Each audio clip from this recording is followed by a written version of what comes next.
Good morning dear students. आज अपन जो physical examination का जो फॉर्मेट था, जो अपन कंटिन्यू रूप से पढ़ रहे थे कि अपन हेड से लेके टो तक जो फिजिकल एग्जामिनेशन का जो सिस्टमेटिक तरीके से अपन जो फिजिकल एग्जामिनेशन करते हैं, जिसमें अपन पर्टिकुलर किसी बॉडी पार्ट्स के ऊपर अपन फोकस रखते हैं ताकि उसका पूरा अच्छी तरीके से एग्जामिनेशन हो जाए और अपने को उस पेशेंट की जो प्रॉब्लम्स हैं, फिजिकल प्रॉब्लम्स जो है वो अपने अंडरस्टूड हो जाए, अपने सामने आ जाए और अपन उसको सोल्व कर सकें। तो अपन बारीकी से तभी देख पाएंगे जब अपन पर्टिकुलर सिस्टमेटिक तरीके से प्रत्येक जो बॉडी पार्ट्स है उसका अपन एग्जामिनेशन करेंगे। इसीलिए तो कहा गया ना, हेड से लेके टो तक पर्टिकुलर पार्ट का अपन, क्योंकि एक पार्ट को अपन ढंग से देखते हैं तो फोकस उस पर रहेगा, उसी पार्ट से रिलेटेड अपने पास से जो पॉइंट है वो रहेंगे, उस पॉइंट्स को आपको फिलअप करना है और उसमें जो भी अबनॉर्मलिटी आपको सामने आती है, आपको दिखाई देती है, उस अबनॉर्मलिटी को आपको आइडेंटिफाई करके उसमें मेंशन करना है। तो जहाँ जहाँ जो मैंने कहा था कि भाई अपन 3 प्रकार से फिजिकल एग्जामिनेशन करते हैं। एक तो जनरल जो बेसिक फिजिकल एग्जामिनेशन होता है, उसमें तो अपन सिर्फ पर्टिकुलर पार्ट के जहाँ दिक्कत है अपन उसी का करते हैं। एक जो मीडियम साइज का जो फिजिकल एग्जामिनेशन, देखो इसमें टाइम वेस्ट नहीं होना चाहिए ना, तो टाइम वेस्ट के हिसाब से पेशेंट की प्रॉब्लम के अकॉर्डिंग अपन उसका फिजिकल एग्जामिनेशन करते हैं। तो दूसरा अपन मीडियम फिजिकल एग्जामिनेशन, जिसमें क्या होता है कि पर्टिकुलर पार्ट को तो अपन चेक करते ही करते हैं जहाँ दिक्कत है, लेकिन पेशेंट के थोड़ी दिक्कत बढ़ी हुई है तो अपन उसके अदर पार्ट्स को भी अपन चेक करते हैं जहाँ जहाँ आपको सस्पेक्टेड लगता है। और एक होता है सिस्टमेटिक तरीके से कंप्लीट फिजिकल एग्जामिनेशन, जो कॉम्प्लिकेटेड पेशेंट होते हैं, जो सीरियस पेशेंट होते हैं, क्रिटिकल पेशेंट होते हैं, कई बीमारियां एक साथ होती हैं, प्रत्येक बॉडी पार्ट उसका इफेक्टेड आपको महसूस होता है, तब अपन उसका पूरा फिजिकल एग्जामिनेशन करते हैं। हर बॉडी पार्ट्स को पूरा फॉर्मेट आपको पढ़ना पड़ता है, क्योंकि उसमें जब तक अपन पेशेंट का डिटेल फिजिकल एग्जामिनेशन नहीं करेंगे तब तक पेशेंट की सारी प्रॉब्लम अपने सामने नहीं आएगी। तो अपन जो कंटिन्यू रूप से जो फिजिकल एग्जामिनेशन फॉर्मेट पढ़ रहे थे, जिसमें सबसे पहले तो अपन जो बेसिक पॉइंट है, जिसमें जनरल लुकिंग है, मेंटल स्टेटस है, उसके बाद में सिस्टमेटिक तरीके से हेड का एग्जामिनेशन है, फिर माउथ का एग्जामिनेशन है। तो अपन एक एक करके अपन पढ़ रहे हैं। तो अपन 4 पॉइंट पढ़ लिए थे। 5वां जो फिजिकल एग्जामिनेशन फॉर्मेट है वो हेड और फेस, यानी अपन पर्टिकुलर ऑर्गन्स के हिसाब से, पर्टिकुलर बॉडी पार्ट्स के हिसाब से अपन उसका एग्जामिनेशन करते हैं और उसका फॉर्मेट को फिलअप करते हैं। तो हेड और फेस में अपन क्या देखेंगे, देखो shape of the skull and fontanelle, upon skill की शेप कैसी है, बनावट कैसी है हेड की, तो वो बनावट चेक करने से आपको उसकी अबनॉर्मलिटी का पता चल जाता है। अगर हेड उभरा हुआ है, हेड कोई ऐसे कोई ट्यूमर टाइप बनी हुई है, या हेड एक साइड में निकला हुआ है, उसकी शेप, अगर नॉर्मल व्यक्ति की शेप जो होती है वो राउंडेड एकदम से अच्छी शेप होती है, एकदम से जो राउंडेड गेंद शेप जो होती है उसमें किसी प्रकार की अबनॉर्मलिटी नहीं होती है, एकदम शेप है वो एकदम अच्छी बनावट होती है हेड की, तो इसका मतलब वो नॉर्मल है। अगर कोई फ्लूइड भरा हुआ है, या कोई बोन इलार्जमेंट है, या कोई अंदर कोई चोट है तो उसमें खड्डा मिलेगा या उभार मिलेगा, या उसमें कुछ ट्यूबर टाइप है, वो उसकी साइज है वो चेंज मिलेगी, आपको अबनॉर्मल साइज मिलेगी। तो हेड सर्कमस्टेंस है वो उसकी साइज को अपन देखते हैं। दूसरा स्कल सर्कमस्टेंस, हेड की चौड़ाई, हेड कितना बड़ा है, ये भी एक बच्चों का और प्लस एडल्ट का एग्जामिनेशन है। देखो नॉर्मल जो बच्चे होते हैं, जैसे बच्चा जन्म के समय होता है, उसका जो हेड की जो सर्कमस्टेंस होती है, जो चौड़ाई होती है वो 32 से 33 सेंटीमीटर होती है। अगर वो 32-33 सेंटीमीटर, इसका मतलब हेड साइज है वो नॉर्मल है। अगर उसमें से ज़्यादा है, इसका मतलब हेड है वो अबनॉर्मल है, उसमें कोई न कोई अबनॉर्मलिटी है। जैसे कई कंजेनिटल डिफॉर्मिटी होती है, उसमें लार्ज हेड होता है, बड़ा हेड होता है, इसका मतलब वो अबनॉर्मल है, ये जेनेटिक कोई अबनॉर्मलिटी के कारण ऐसा हुआ है, तो उसका वो दिक्कत है, मंदबुद्धि भी हो सकता है। और अगर हेड बहुत छोटा है या उसकी साइज है वो अबनॉर्मल है, तो उस कंडीशन में वो अबनॉर्मलिटी शो करता है। तो हेड सर्कमस्टेंस है वो हेड की जो चौड़ाई जो होती है वो अपन नापते हैं कि एडल्ट की कितनी होनी चाहिए, इन्फेंट की कितनी होनी चाहिए, चिल्ड्रन की कितनी होनी चाहिए। वो एक जो बेसिक मेजरमेंट होता है उसके अगर उसके नॉर्मल है तब तो वो ठीक है, अगर उसके बराबर नहीं है तो इसका मतलब उसमें एबनॉर्मलिटी है, यानी उसके हेड की साइज है वो बराबर नहीं है, तो वो भी अब उसकी किसी न किसी एबनॉर्मलिटी को शो करता है। उसके बाद में स्काल्प हेड की जो स्किन और जो अपना ऊपर का जो कवर है हेड का, जो बाल जिसमें उगे हुए होते हैं, उसमें क्लीननेस, स्काल्प क्लीन है या नहीं है, यानी हेड के बालों के अंदर जो स्किन है उसकी साफ सफाई है या नहीं है। कंडीशन ऑफ द हेयर, बाल कैसे हैं, रुके हैं, वाइट हैं, सफ़ेद वो ब्लैक हैं, या किस प्रकार के बाल हैं या नहीं है। तो उसका सबका कलर और उसकी कंडीशन है वो अपन चेक करते हैं। ये भी एक अबनॉर्मलिटी शो करती है। कईयों के बाल होते नहीं है, कईयों के रूखे बाल होते हैं, वो मालन्यूरिश्ड को शो करते हैं। कईयों के बाल जो है एकदम झड़ने लग जाते हैं एकदम से, जैसे बाल आधे बाल होते हैं आधे होते नहीं है। तो वो सब चीज़ें अपन उसकी चेक करते हैं और वो देखते ही आपको पता चल जाएगा कि इसमें क्या अबनॉर्मलिटी हो सकती है। स्किन में जैसे डर्मेटाइटिस होता है तो उस कारण से भी उसको बाल हैं वो झड़ने लग जाएंगे। उसके बाद में डेंड्रफ किसको बोलते हैं? रूखेपन को, जैसे खोरा होता है जिसको अपन बोलते हैं मारवाड़ी भाषा में। तो डेंड्रफ अगर है प्रेजेंट तो वो भी हेयर लॉस को या अपने स्किन प्रॉब्लम क्रिएट करता है। आपको इचिंग होती है, आपके इस बाल हैं वो झड़ने लग जाते हैं, डेंड्रफ के कारण बालों की जड़ें कमज़ोर हो जाती हैं। तो वो भी एक अबनॉर्मलिटी है, ड्राइनेस होता है उसमें। तो डेंड्रफ है या नहीं है उसको भी अपन देखेंगे। उसके बाद में पेडिकुलोसिस, जुएँ, कई बार जुएँ पैदा हो जाती हैं साफ सफाई अच्छी नहीं रखने के कारण, बालों की जड़ों में जो बालों को नुकसान पहुंचाती हैं, प्लस इरिटेशन होता है पेशेंट को। तो वो पेशेंट को स्किन को चुभ आती है जिसके कारण पेशेंट है उसको खुजली चलती है। तो अगर पेडिकुलोसिस है तो वो बालों के लिए नुकसानदायक होती हैं, अपने स्किन के लिए नुकसानदायक होती हैं और पेशेंट को इरिटेट करती हैं। तो वो साफ सफाई नहीं रखने के कारण क्या है वो पैदा हो जाती हैं। तो पेडिकुलोसिस है या नहीं है, जुएँ जिसके कारण पेशेंट के जो है वो इरिटेशन होता है और उसकी स्किन खराब हो जाती है, उसके बाल हैं उसको नुकसान पहुंचाती हैं।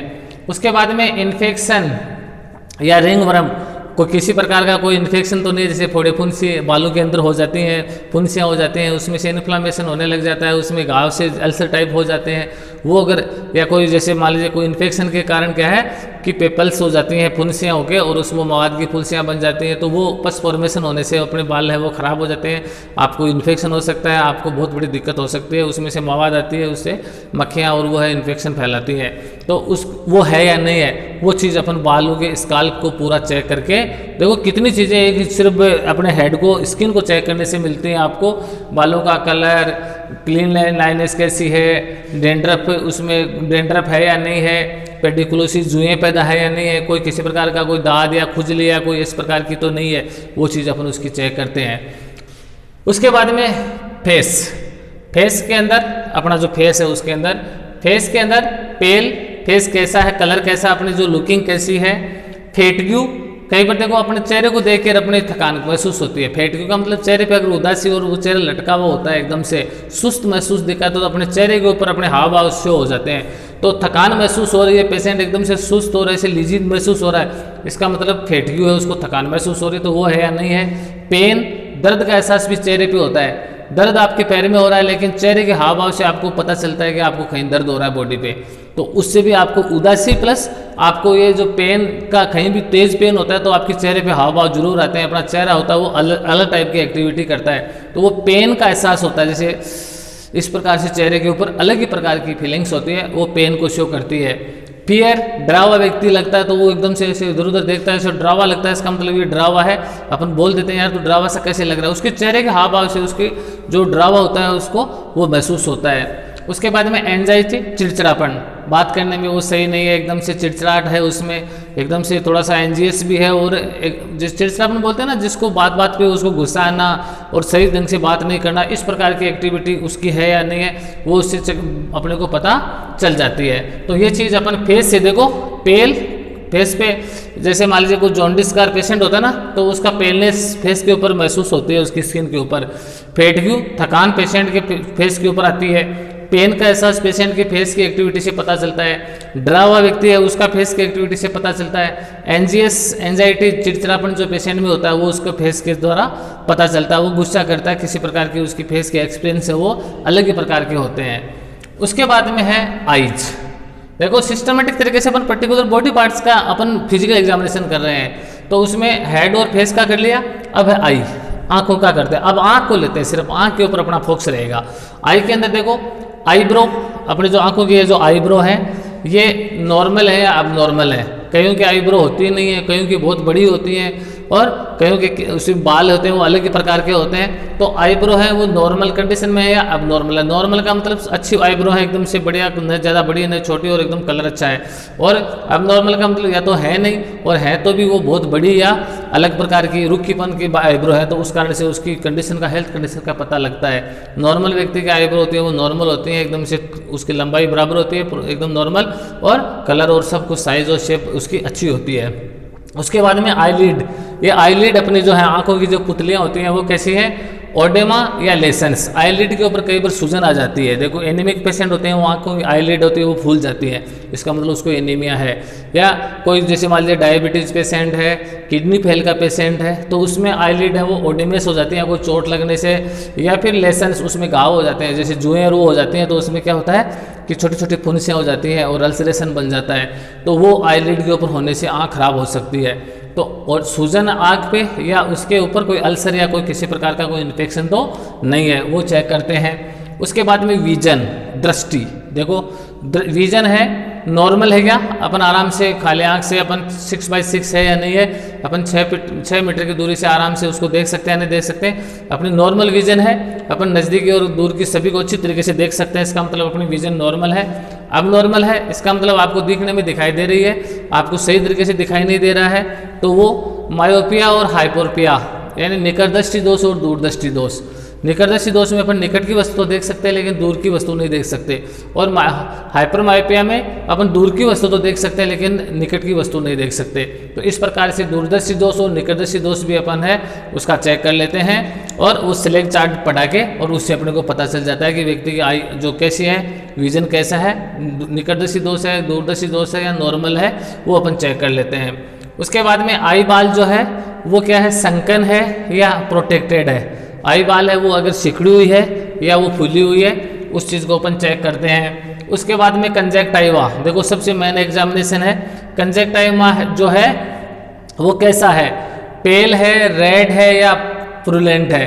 कंजक्टाइवा जो अपने साइड है उसमें कलर चेंज हो जाता है, अगर कोई चोट लग जाती है आंख में या कुछ गिर जाता है तो वो रेड कलर का हो जाता है, अगर वो जैसे जॉन्डिस है तो वो पर्पल कलर का हो जाता है, और प्रुलेंट अगर कोई इन्फ्लामेशन या कोई इन्फेक्शन है तो वो ऐसे थोड़ा इन्फ्लामेटेड महसूस होता है। तो ये चीज़ अपन उसकी कंजक्टाइवा को अपन चेक करते हैं। उसके बाद में स्केलेरा, स्केलेरा जो अपने जो ये बारीक बारीक जो ये लकीर जो होती है आँख के अंदर ब्लड सप्लाई करने वाली, उसको अपन चेक करते हैं। वो स्केलेरा होती हैं जो ब्लड सप्लाई आँख में करती हैं। ये जॉन्डिस का मेन एग्जामिनेशन है, आँखें पीली हो जाना, इसमें पीलेपन की लाइनिंग से आपको आँख में दिखाई देती है, इसका मतलब जॉन्डिस है, यानी स्केलेरा है वो पीले कलर का हो जाता है, पेल कलर का हो जाता है, जॉन्डिस उसको जॉन्डिस शो करता है। तो ये आँख पीले का मेन एग्जामिनेशन है। पहले डॉक्टर आँख को ही देखता है, पेशाब पीला आता है या पेशेंट को थकान महसूस होती है या पेशेंट की बिलिरुबिन बढ़ा हुआ आता है, तो आँख का कलर है जो उसमें आँख के कलर में स्केलेरा का जो कलर है वो जॉन्डिस कलर हो जाता है, तो उससे अपने को जॉन्डिस का डायग्नोसिस हो जाता है। उसके बाद में है कॉर्निया या आइरिस।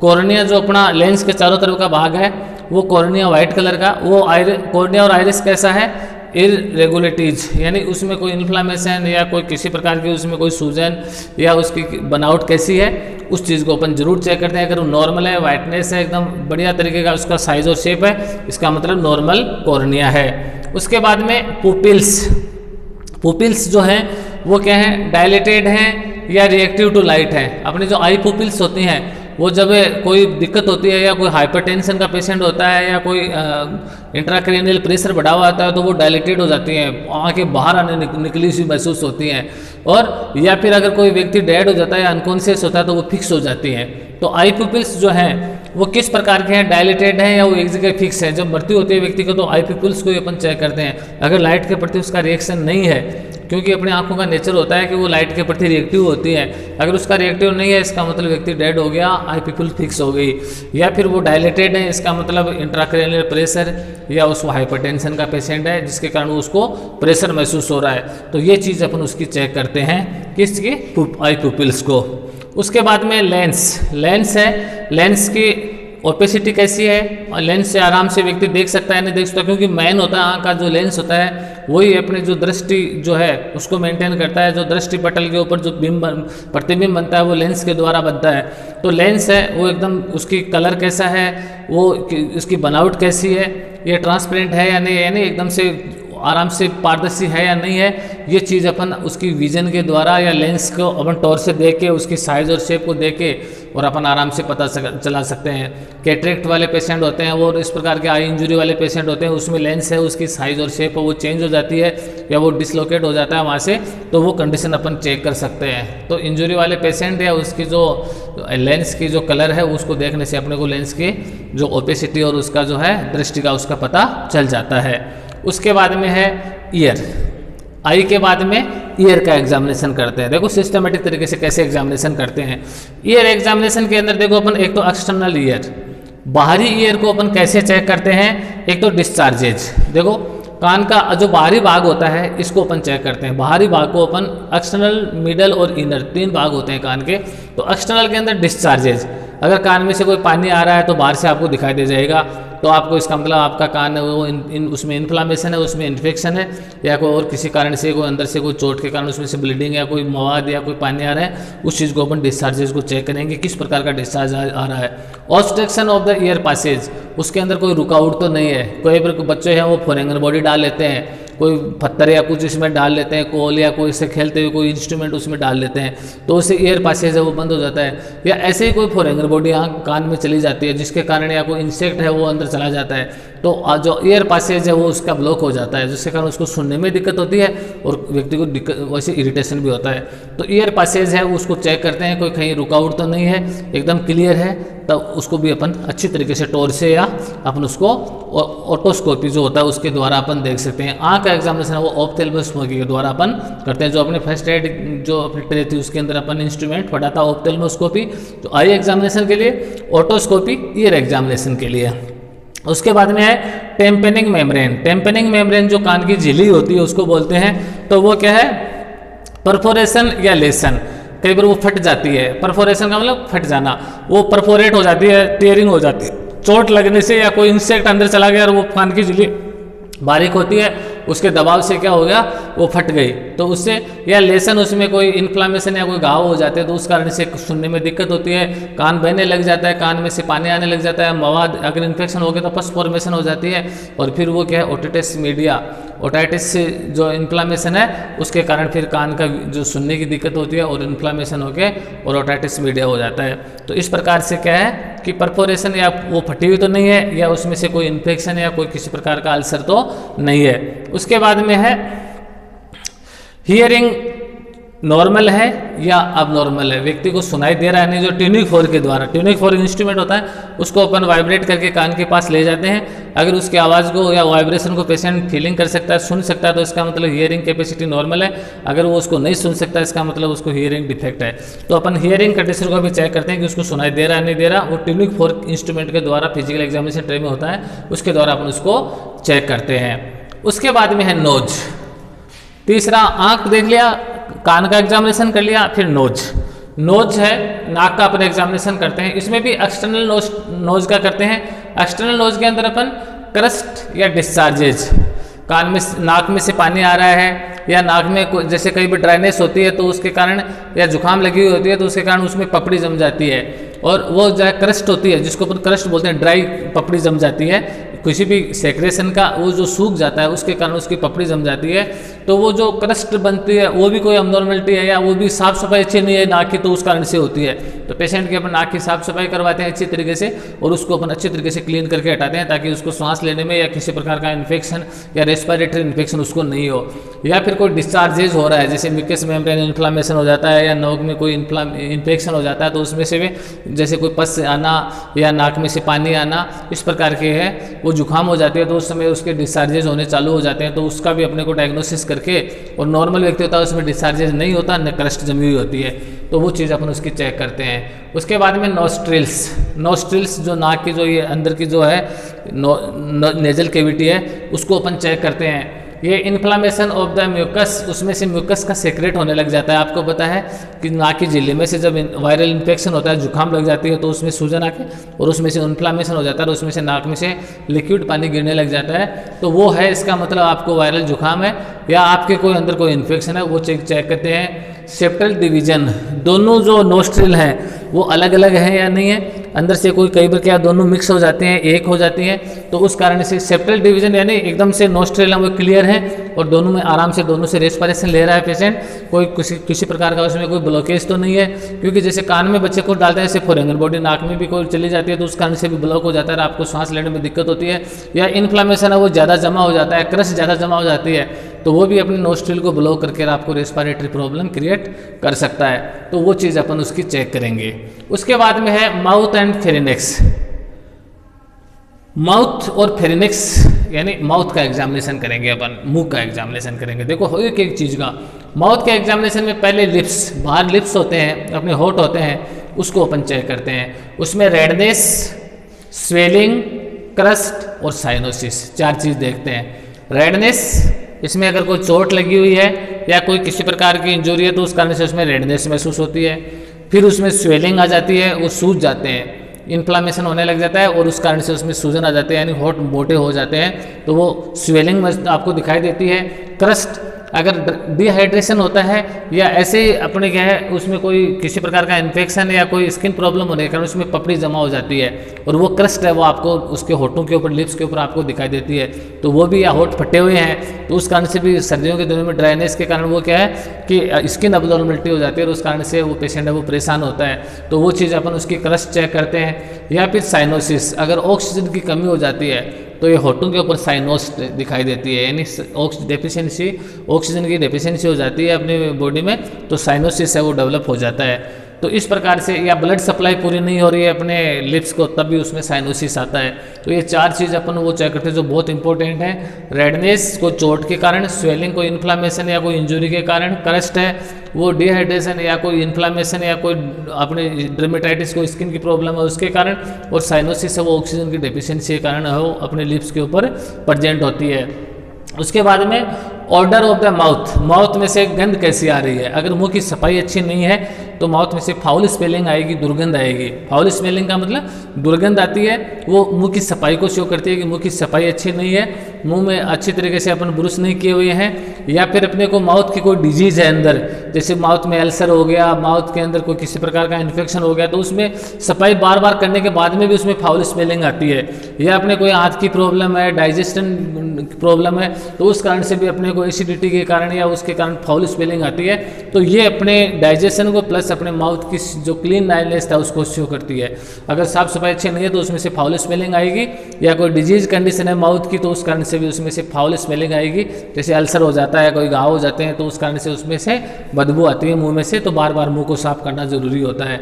तो गंध कैसी आ रही है, अगर नॉर्मल है तो कोई दिक्कत नहीं, अगर फाउल स्मेलिंग आ रही है इसका मतलब उसकी साफ सफाई अच्छी नहीं है या कोई माउथ की प्रॉब्लम है। उसके बाद में टीथ, दांत, दांतों का कलर कैसा है, डिस्कलरेशन है, जैसे फ्लोराइड होता है, या कोई और दांतों की सफाई अच्छी, मुंह की सफाई नहीं अच्छी, दांत पीले कलर के हो जाते हैं, या कोई स्मोकिंग करते हैं लोग तो उस कारण से भी उस धुएं से दांत है वो खराब हो जाते हैं, दांतों की जड़ें खराब हो जाती हैं, या कोई गुटखा पान मसाला खाता है तो उसके दांतों की जड़ें कट जाती हैं और वो पीले हो जाते हैं, काले हो जाते हैं। तो वो दांतों का कलर कैसा है उसको जरूर चेक करेंगे, क्योंकि दांत जो होते हैं वो बहुत इंपॉर्टेंट होते हैं। दांतों के बगैर अपन खाना चबा के नहीं खा सकते, दांतों के बगैर अपनी लुकिंग अच्छी नहीं होती, तो दांत जो है वो बहुत इंपॉर्टेंट है। तो अपन उसके कलर को चेक करते हैं।